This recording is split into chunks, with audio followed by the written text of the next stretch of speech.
Okay, this is section 13.2, and this is example 2.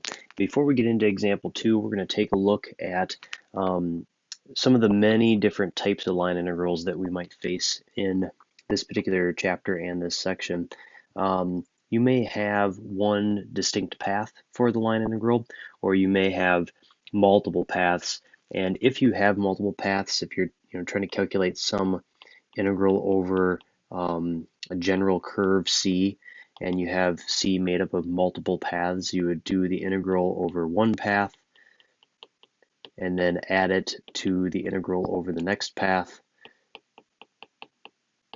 and so on and so forth until you got down to whatever the last path was. I don't know why you would ever have 5 paths, but if you had 5 paths, then you'd add up each of the 5 separately because each one has a different representation for the curve itself. Okay, the other part that I just want to remind you of from single variable calculus, if you have a curve that is in terms of x and y only, so for instance, in example 2, we have y equals x squared. The arc length formula that we had from single variable calculus was the integral from a to b of the square root of 1 plus dy dx squared dx, and this is in terms of x because it's much easier than to put it in terms of t. And then if you have the other scenario where you have y and x, but it's x equals some type of function of y, then that arc length is going to be really similar, except it's the square root of 1 plus dx dy squared dy. And again, this is so that you don't need to parameterize it in terms of t. You can use x and y only. Might save you some time.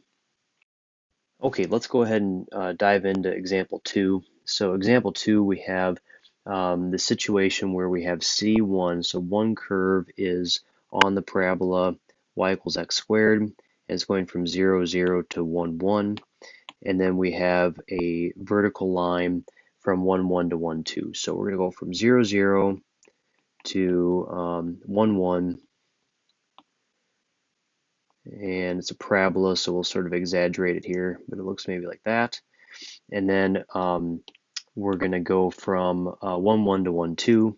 So we'll make this one blue, and we're going to go maybe something like that to 2.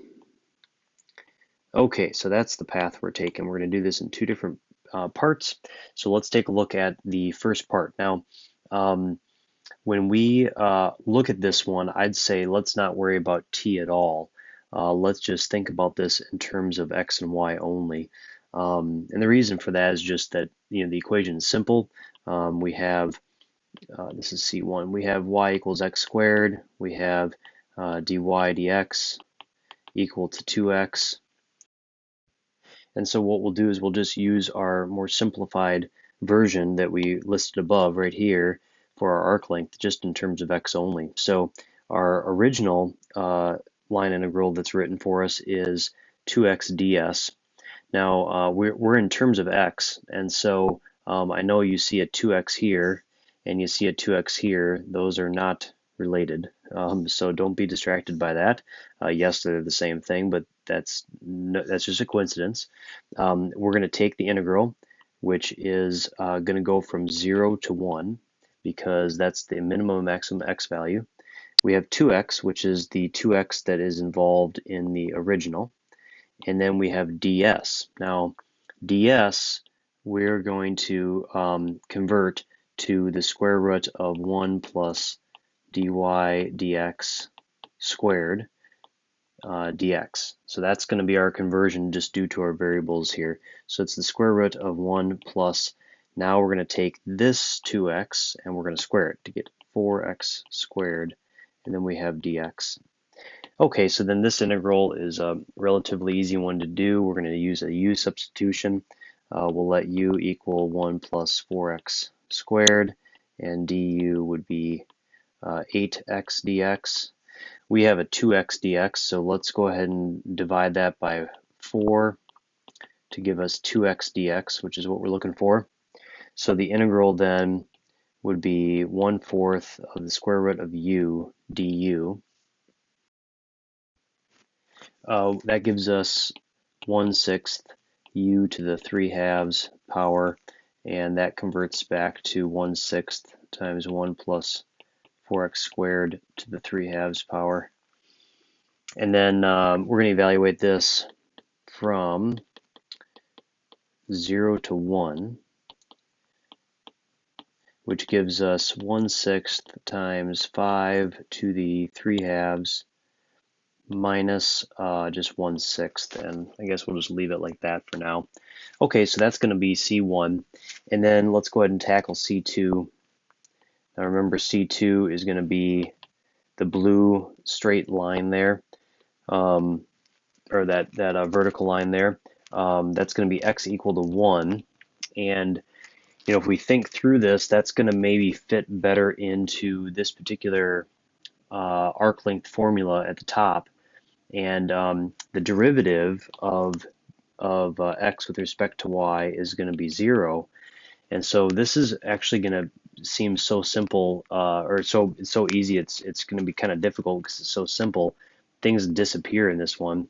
For instance, when we're looking at the original line integral that we're trying to calculate, it says 2x there. Well, in this particular curve, x is always 1, so 2x now just becomes 2.